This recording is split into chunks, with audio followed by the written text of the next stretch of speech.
Hello बच्चों, let's read the question and question says that which of the following is an artificial ecosystem.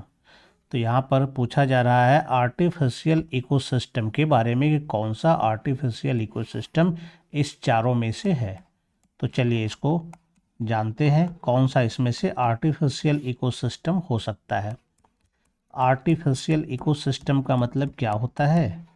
इसका मतलब होता है कि ह्यूमन भी अपने फ़ायदे के लिए अपना एक इकोसिस्टम तैयार करता है जो कि जिसका गोल्स फिक्स होता है ना।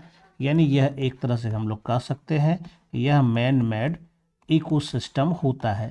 इसमें भी एबायोटिक और बायोटिक दोनों प्रकार के फैक्टर होते हैं, लेकिन इस प्रकार के इकोसिस्टम में क्या होता है, जो गोल्स होते हैं, जो उद्देश्य होते हैं वो फिक्स होते हैं, वो टारगेटेड होता है।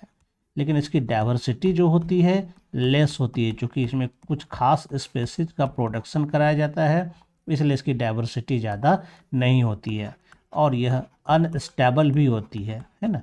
तो ऐसे कई सारे इसके एग्जाम्पल है जो कि आर्टिफिशियल के अंतर्गत आते हैं। जैसे कि अगर हम देखें तो क्रॉपलैंड ये आ सकता है, एक्वेरियम आ सकता है, इसके अलावे जू आ सकता है, बॉटनिकल गार्डन आ सकता है। ये सब इसके एग्जाम्पल है।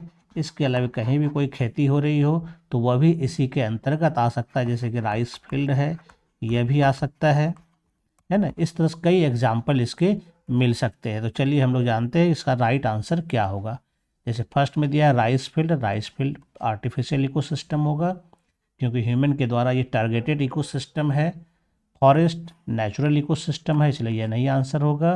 ग्रासलैंड इकोसिस्टम भी नेचुरल होता है और लेक भी नेचुरल इकोसिस्टम होता है। तो राइट आंसर जो इसका हो जाएगा वो हमारा हो जाएगा ए नंबर, राइस फील्ड हो जाएगा। I hope you understand it well and best of luck. Thank you.